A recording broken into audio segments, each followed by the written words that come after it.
All right, guys, we got some interesting action here. A couple of days ago, I tweeted about how there were dead people that were requesting and returning absentee ballots in Michigan, Wayne County, Michigan. And we got some fact checks since then, which is a little interesting. And then also, the New York Times is going to write an article about this. And we're going to go through what the fact checkers are saying. We're going to compare it to the reality. And we're also going to dump a surprise at the end. That's going to make everyone go, oh my God, Fleccas had an ace in his pocket the whole time. And they fell into his trap.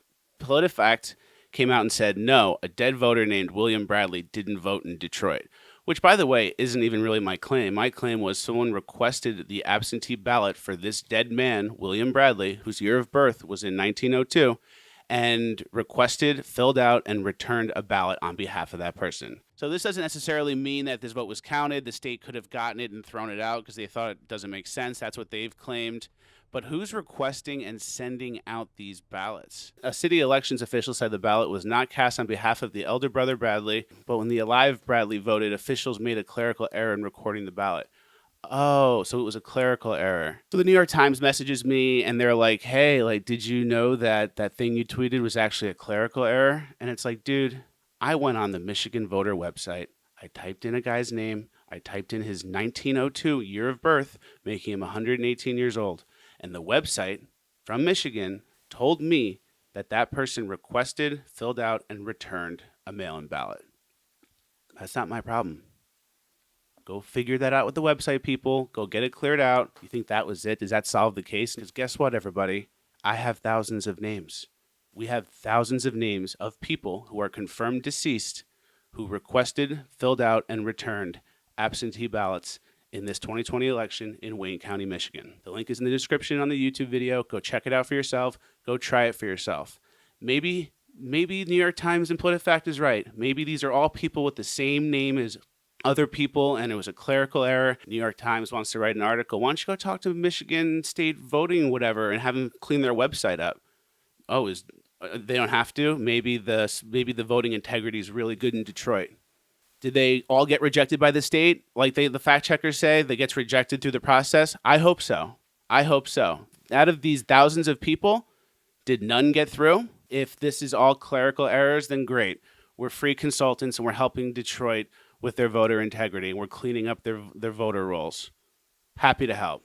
And there are some other things you need to know about the data. We know that in 1900 is a default year. They will use 1900 if they don't know what year the person was born. So if there's a person that comes through and things smudged or it rips or they can't read it, they'll put 1900. So these aren't just a bunch of 1900s. These are people that are confirmed dead, cross-referenced with the Social Security Death Index. This isn't clerical errors on my end. Also with Snopes just said, although we haven't yet been able to definitely determine whether this content is accurate or authentic, we have observed that it has certain traits that are often indicative of misinformation. What? So there's a Snopes article about it, and they're just like, well, it kind of looks like other things that are fake.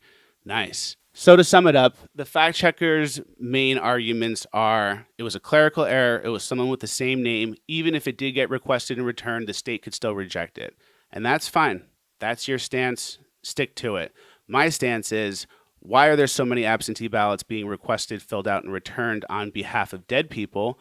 And how many of the thousands that we're finding already in one day of research, we're only halfway through the county, how many of those thousands of people, how many votes are getting through? Is it zero? I hope so. Is it zero? There you go. There you have it. New York Times and fact checkers, enjoy the new data. The links are in the description. Go through all those names and I really hope we can help Detroit fix their clerical error problem. Thank you guys for watching. Like, share, subscribe, all the good stuff. New merch alert. Is that getting it? Yep. The Clintons, coolest new shirt ever. Go buy it. No, don't get mad, New York Times. At the end of the video, he tried to sell a Clinton shirt where they have guns. Oh, sorry, New York Times. I'm making you upset. Shopfleccas.com, best merch in the game. Make sure you guys are following me on YouTube, Twitter, Instagram, everywhere, because there's different content on different platforms. We'll see you at the next one. I just want there to be fair elections. I don't want the election to come down to a few thousand votes and Detroit and Philadelphia are going to do something crazy that swings the election, because all I had to do was type that guy name and it right away told me that guy tried to vote. And then I asked why. They said clerical error. So I'm going to go see if there are more clerical errors because I don't want Donald Trump to lose to Joe Biden because no one voted for Joe Biden.